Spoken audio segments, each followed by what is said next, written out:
une vingtaine de minutes, on va discuter du film. Moi, je vais lui poser quelques questions. Et puis après, ce sera à vous, évidemment, de discuter de ce film un peu étrange. Je pense que vous êtes encore sous le choc de ce qui vient de se passer. C'est le principe de Nasty Baby.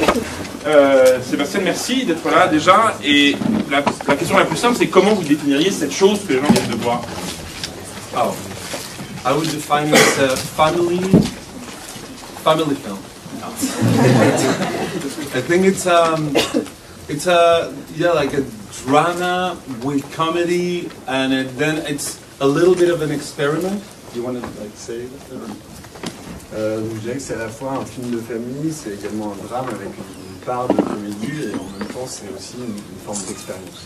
I mean, no, but it's an experiment in the sense that I'm like the plot that comes in the end comes in the middle of the third act, which is like really wrong narratively. It's something. It's such a betrayal for an audience to encounter that plot in the middle of the third act, and that's the experiment, I guess, that I was playing with the audience.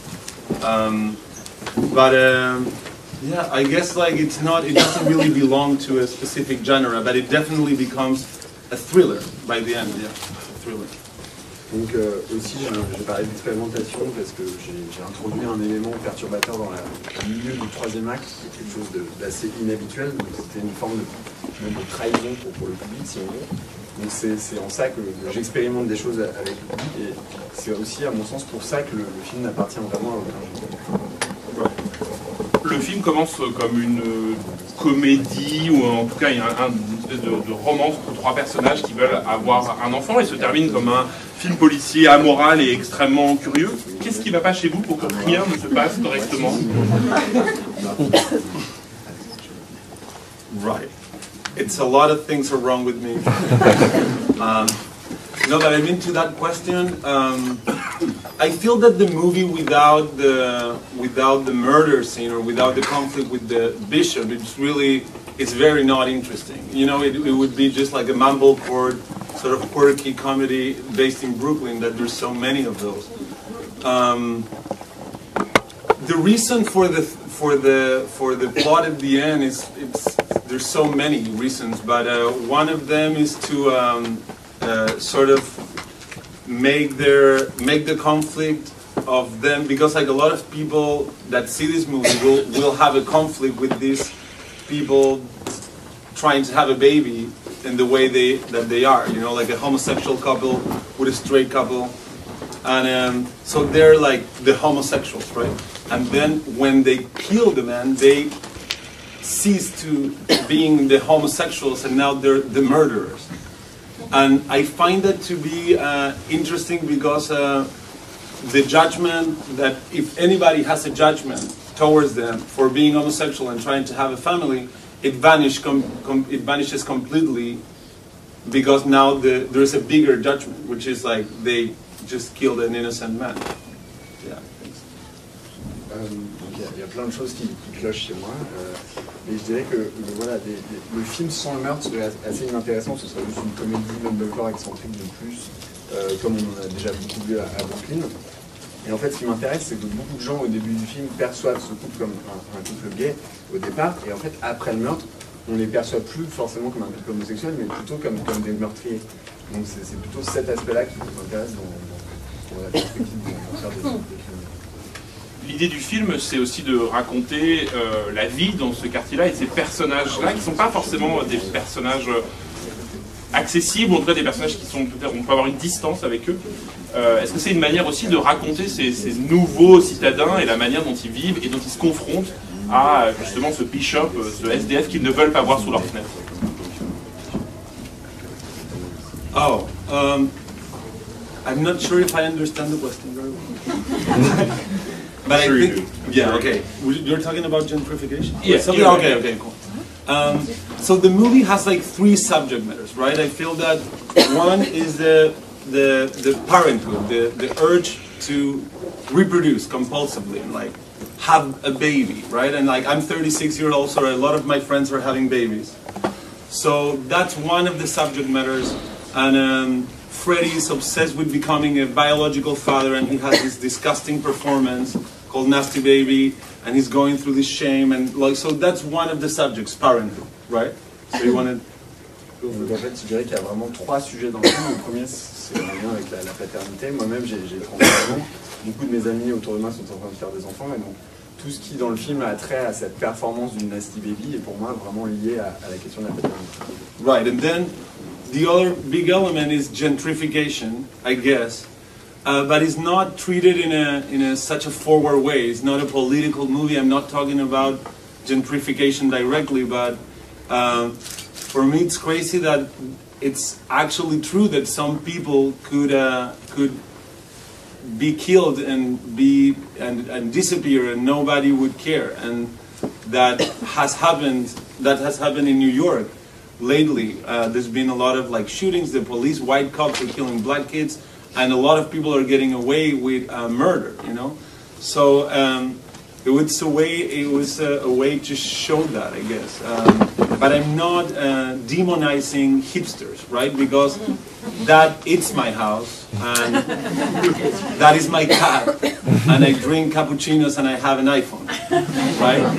And I listen to indie bands. So I am those people. So I'm not demonizing those people, but I'm making a point that that is terrible. That some people can disappear like that, and then nobody cares. Et donc l'autre sujet, c'est vraiment la question de la gentrification. C'est pas directement un film politique, puisque je n'aborde pas la question de manière frontale, mais je trouve ça fou de penser que par exemple dans une ville, même dans une ville comme New York, il y a des gens qui peuvent disparaître sans que personne s'en soucie. C'est arrivé récemment plusieurs fois, par exemple des policiers qui abattaient des gens et qui n'étaient pas du tout inquiétés derrière. Mais en un sens, je ne voudrais pas non plus diaboliser les hipsters, parce que moi-même j'en suis un, je bois du cappuccino, c'est ma maison qu'on voit dans le film, j'écoute des groupes indépendants, donc je voulais absolument pas faire un procès aux hipsters. Comme vous pouvez le constater, Sebastián Silva a un sens de l'humour un peu particulier. Est-ce que le film aurait pu être une comédie? Right. No, I don't think so. I mean, I don't find this movie so funny, to be honest. I think Crystal Fairy, it's a movie I made 2 years ago, and that is more of a comedy because every moment was kind of funny. But here, I mean, they are a little eccentric, and the Nasty Baby, for sure, is really embarrassing, so that is funny. But I don't find the movie to be so funny. En même temps, je considère pas que Nasty Baby soit un film si drôle, c'est-à-dire qu'à mon sens, un de mes films précédents, Crystal Fairy, était vraiment à la recherche de la comédie. Ici, je parlerai plus de films excentriques, notamment autour de la question de la performance du Nasty Baby. Et en même temps, il y a une satire du milieu de l'art contemporain avec notamment cet oracle. Oh, right, yeah. I mean, the oracle thing, it's something that actually happened to me. I went to a gallery in the Lower East Side in New York, in Manhattan, and then I showed my drawings to this guy, and I don't think he likes them so much. And then he took me to an oracle, and the oracle was a little sculptor with like clay and feathers, and then he says that he was going to talk to the thing to see if I could be part of the show. So that really happened to me, so that was a direct attack to this guy and to the art world in general, and like I make like a couple of like sassy comments about Marina Abramovich and right, and a video that she made with JC that is called Picasso Baby. I really don't recommend watching it, but watch it. It's more embarrassing than Nasty Baby. En fait, l'épisode de l'oracle, c'est vraiment quelque chose qui m'est arrivé. À Manhattan, j'ai rencontré donc un galériste qui m'a emmené montrer mon travail à un oracle qui avait une statue comme ça anglaise avec des plumes comme dans le film. Et on devait lui demander si mon travail méritait de figurer dans l'exposition. Donc c'était une sorte de pic au monde de l'art, effectivement. Et c'est pour ça que dans le film, par exemple, je m'amuse à critiquer gentiment Marina Abramovic, notamment une de ses vidéos qu'elle a faite avec JC qui s'appelle Picasso Baby. À la fois, voilà, je vous incite à aller voir, en même temps, c'est vraiment pas quelque chose que je vous recommanderais de regarder. Le public français connaît Sebastián Silva notamment parce que son précédent film Magic Magic avait été sélectionné à la 15e des réalisateurs et puis il était sorti. Si vous avez vu Magic Magic, il y a des choses qui sont effectivement en lien, notamment la paranoïa petit à petit des personnages. Pourquoi la majorité de ces films traitent de ça, de la paranoïa? Right. I don't, you keep on saying that. He keeps on saying the paranoia thing. But, so I don't find that there's so much paranoia. Magic is a movie about paranoid schizophrenic. So it is about paranoia, yes. It is about paranoia. But it's about the fear of losing mental capacities. And like, because I wanted to do a horror film more in the fashion of Polanski, like early Polanski, like 70s. And so I started to think about something that was really terrifying to me. And it's never, of course, demons or werewolves, right, or zombies. And it's really losing my mental abilities and being a victim of yourself. So that's Magic, a movie that really sort of like makes you think that you could enter this sort of place of complete paranoia and like the fear that brings you. And then Nasty Baby is not really about paranoia, really. Like, it's an accident, and like the way that they kill the bishop is really an accident. Like, he hits him with the beers, and then of course it's so manipulative, right? I'm talking too much. You want to? Should I? No, you could, yeah.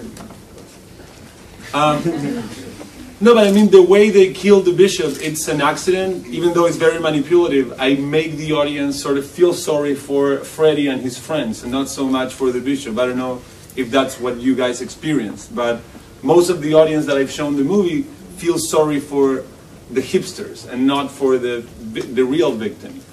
And so I don't really see any kind of paranoia in Nasty Baby, but more of an accident, and what would you do to protect your family? How far would you go? And like, it's a movie that deals more with a moral question that is not closed in the end. À mon sens, vous arrêtez pas par paranoïa, alors qu'à mon sens, certes, Magic parle vraiment de la paranoïa, dans le sens où c'est un film qui évoque la peur de perdre ses capacités mentales. Je voulais vraiment faire un pur film d'horreur, un peu dans la tradition des premiers films de Polanski, où au fond, les personnages étaient vraiment victimes d'eux-mêmes.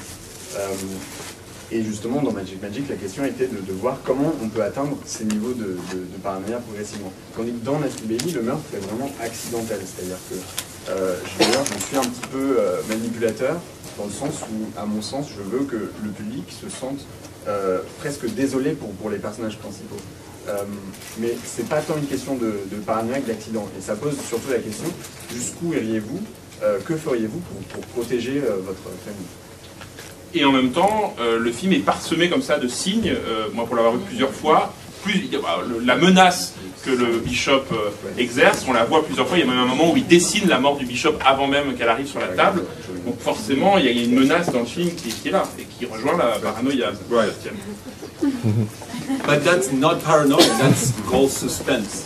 It's something else.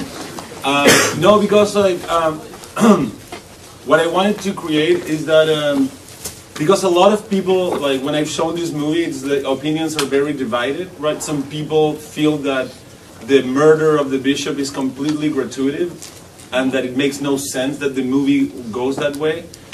But I think that is because purposely, because from the very beginning I started creating this tension, right, with the leaf blower, and then things starts escalating quickly, you know, like then the stink bomb inside of the bishop house, and then he harasses Polly a couple times, you know, and things are getting, like they get into a fist fight because of the leaf blower, and things are really escalating, and then I take Polly, Freddy, and Mo to Mo's family house, and we have this really beautiful, for me, love scene, right, and the argument at the table, you know, and then they come back, and then the next morning Freddy is going to go present his Nasty Baby video, and it doesn't go well, and it's really funny and humiliating.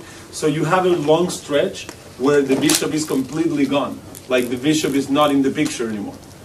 And then, organically, in my opinion, we retake the bishop when Freddy goes buy beer at the deli, and then he finds the bishop, and then the bishop starts harassing him. And then the movie sort of takes his original course, you know, but we interrupt the movie with this sort of stretch of family and art worlds and then we confuse the audience that the movie is like going in another direction, and then just to retake our movie. So going back to the question, like, what genre is this film? It is a thriller, I guess. I mean, with my distributors, we were like, I'm like, sell it as a slow thriller. It's just like a thriller that builds up really slowly, and then it has a really good payoff. But yes. À mon sens, la question du dessin, par exemple, relève moins de la paranoïa que du suspense. Et c'est vrai que cette question-là a vraiment divisé le public, c'est-à-dire que certains trouvent que, par exemple, le meurtre qui a lieu à la fin du film est complètement gratuit, que c'est un acte qui n'a pas de sens. Tandis que j'essaye graduellement dans le film de faire vraiment monter une tension, notamment avec ce personnage qui aspire les feuilles, quand Bishop va aller harceler Polly, ils en viennent aux mains, donc il y a comme ça une forme d'escalade tout au long du film, et puis tout à coup, Polly, Freddy et Mo donc, vont à la campagne, il y a cette scène d'amour que je trouve assez belle quand ils sont dans la maison de campagne, et puis ensuite, donc, le lendemain, Freddy doit aller montrer la vidéo du Nasty Baby. Donc, là, dans toute cette partie-là, j'exclus vraiment en fait, le Bishop du film. Puis on le retrouve quand Freddy va acheter de la bière, il se fait harceler à nouveau par le Bishop, et donc là, c'est comme si on était revenu au point de départ. Et c'est une question qu'on m'a souvent posée, voilà, quel était le genre de film? Je devrais quand même dire que c'est un thriller, notamment quand j'en parle avec mes distributeurs, on s'est posé la question comment vendre le film, on s'est dit, en fait c'est un thriller assez long. C'est le moment de poser des questions à Sebastián Silva. Si vous avez des questions, n'hésitez pas, je vous donne le micro. Vous allez voir, il est très gentil.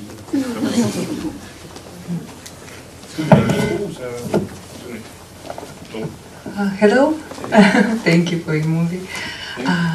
Yeah, I'm just two words about my opinion on it. If you are interested, from one side, I wouldn't say that this is my cup of tea and that I really liked it, but at the same time, I enjoyed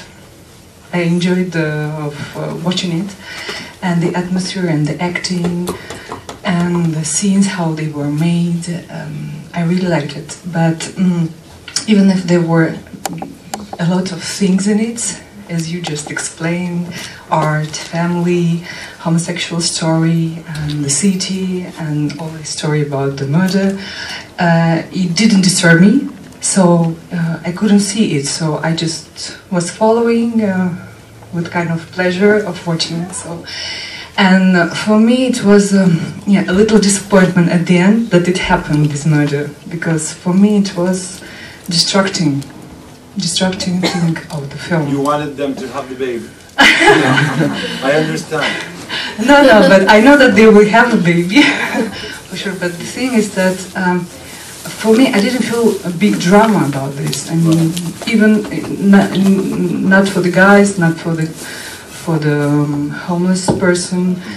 I didn't feel so much drama, and for me, it took too small part of it, like not too much. Even emotionally, I didn't feel it myself.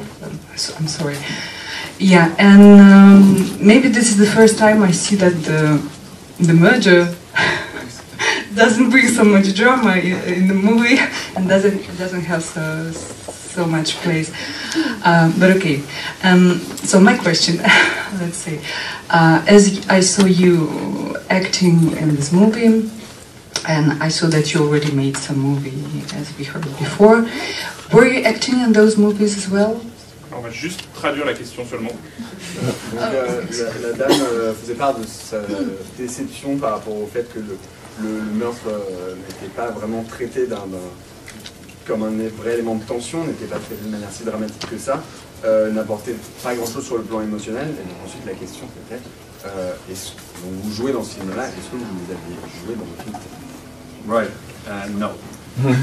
That's my answer. I know I've never. This is the first time. Okay. Then I don't have the next question, because if you would say yes, I would ask something more. Okay, thank you. Est-ce qu'il y a d'autres questions?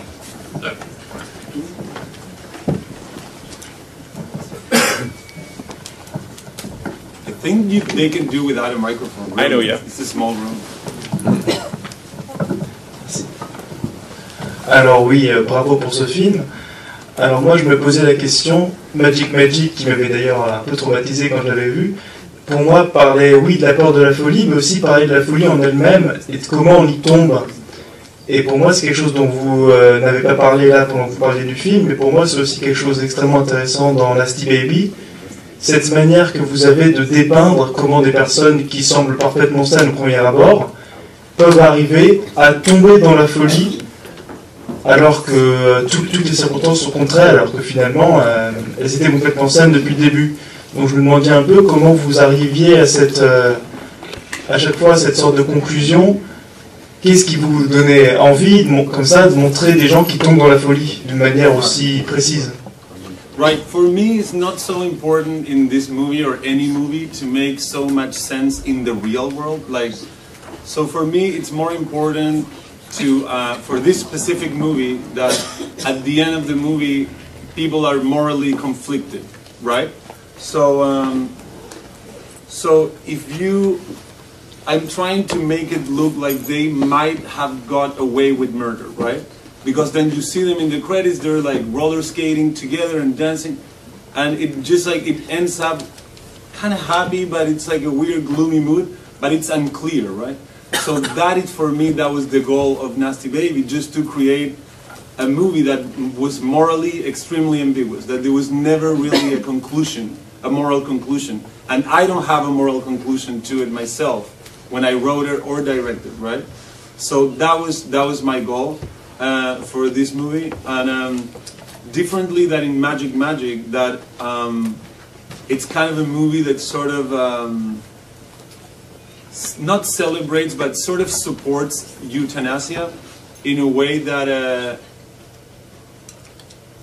death comes as a relief for the character who's suffering from all of the turmoils that she's struggling with because of being a paranoid schizophrenic person with not people to support her or not clear mind of what's going on to her. And then death comes as a relief, which is something that I politically believe in a lot of cases, that I'm not so scared of death, or I believe that death is people's right. So that's Magic, and that's the end of Magic, and it's very a concrete sort of like ending. But then for Nasty Baby, more than like, for instance, like that she was disappointed with the fact that it was not so traumatic and not so dramatic, or people didn't get caught, or you know, like that's not so important to me in this movie. But yeah, to sort of create the moral ambiguity by the end. But I don't know if I answer your question. Did I? Yeah. En fait, à mon sens, c'est pas si important d'avoir un sens de la réalité.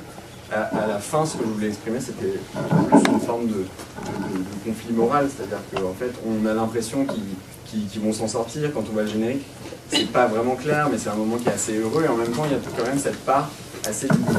Mais je voulais absolument pas donner une conclusion morale, c'est-à-dire que quand j'écrivais le film et quand je le tournais, je n'avais aucun jugement sur les personnages. Dans Magic, on pourrait dire que c'était un film qui défendait l'euthanasie. Par exemple, la mort venait vraiment comme un soulagement, puisque le personnage était en proie à la schizophrénie. Et politiquement, moi, ça me soulage de savoir que les gens peuvent avoir le droit à la mort. Tandis que dans Nasty Baby, justement, voilà, la spectatrice disait qu'elle avait été déçue que le meurtre soit traité de manière assez peu dramatique, mais pour moi, c'est pas l'enjeu, c'est pas forcément ce qui est important dans le fait qu'on ait un meurtre à la fin. Y a-t-il d'autres questions? Oui. Est-ce que vous pouvez faire sans micro ou ça? Écoutez, je vais essayer. Hein. Allez, très bien. Bon, très bien, tant mieux. Alors, oui, juste une remarque, puisque vous évoquiez le film Magic que j'avais eu la chance de voir. Il me semblait me rappeler, hein, ça fait déjà un petit peu de temps, mais que Juno Temple, puisque c'était elle qui incarnait le personnage principal, qui jouait le rôle principal, il me semblait qu'elle n'était pas tellement candidate à l'euthanasie quant à elle, hein, pour autant qu'il me souvienne. Mais bon. Elle n'avait pas demandé à mourir, quoi. Elle souhaitait plutôt vivre. No, yes. Voilà. She was not. No. What I'm saying, the way I'm not supporting euthanasia so directly, like she has like a shirt that says like I love euthanasia or kill me. But the movie is so tense, right? The movie it's made to be tense all throughout, and then when she dies, I feel that there is a piece to the film that settles. And we even score it with music. We score like a really peaceful score when she's dying. She was not asking for it, of course. So it's not, yeah, but there's a lot of cases where there's a lot of suffering from someone that is really sick and they don't have control over their lives anymore. So people around them decide for them, right? That's euthanasia as I know it. So this is kind of like a similar case. There's nobody that decides, but sort of fate decides to take her life by choking her with a leaf. And when I say that, I'm like, I don't want like, yeah, I don't have a shirt that says like I support euthanasia either. But I do believe that in that movie, death comes as a relief and not as a tragedy, as it does in this movie. Et pour ce qui est du film, ah pardon, oui, vous traduisez, excusez-moi. Je défends pas si ouvertement l'euthanasie, c'est-à-dire que le personnage de Joe Temple n'a pas un t-shirt avec écrit voilà, tuez-moi ou vive l'euthanasie. Mais je pense que par contre le film est extrêmement tendu et du coup quand elle meurt, ça apporte une forme de plénitude, il y a une musique très douce qui affleure. Donc, et je pense que parallèlement, les gens qui sont malades et qui meurent, qui souffrent, par contre là pour le coup, l'euthanasie est souvent choisie par leurs proches. Et c'est donc un choix qui est fait par d'autres, et tant mieux que c'est des gens qui puissent avoir ce choix. Mais dans Magic, je vois plutôt que le destin comme décisionnaire de l'euthanasie, avec cette scène où on étouffait le personnage avec des feuilles, mais moi-même, je n'irai jamais porter un t-shirt prônant l'euthanasie, mais je pense que c'est quelque chose qui est nécessaire.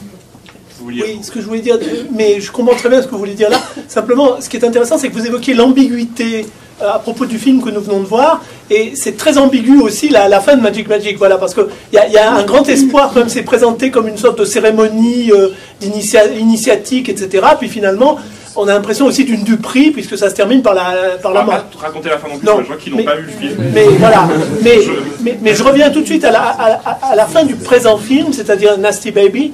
Et je voulais vous demander, puisque précisément c'est vous qui jouez le rôle de Freddy, il y a une chose qui m'a un petit peu intrigué, si vous voulez, pour le moins, quoique j'ai trouvé le film fort réussi, c'est comment se fait-il qu'aucun des trois personnages n'ait simplement la réaction consistant à appeler une ambulance. C'est quelque chose de tout bête, et il me semble, si vous voulez, c'est juste une impression personnelle, ne le prenez pas en mauvaise part, ça nuit peut-être un petit peu à la crédibilité du film.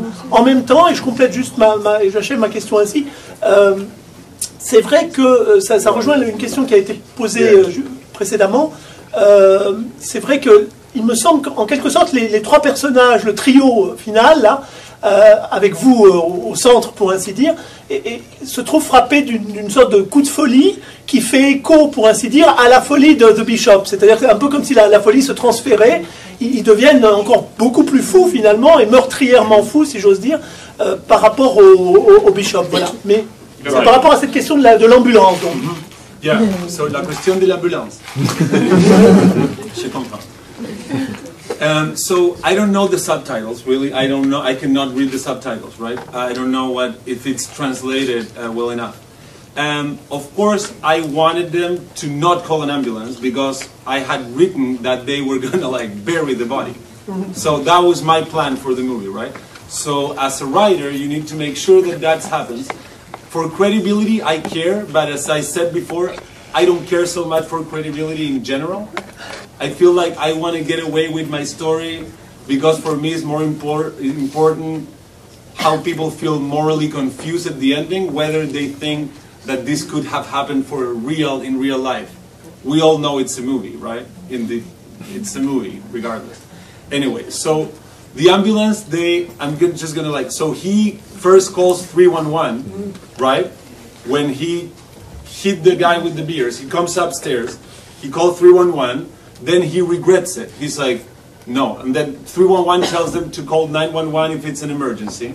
So he picks up the phone. He's going to call somewhere. We don't know. Maybe he's going to call 911. We don't know. And then they show up, right? Freddie and Polly and Mo. They show up. He shows them the body. Polly starts screaming, call 911. Did you call somebody? And Mo stops her because Freddie could get deported.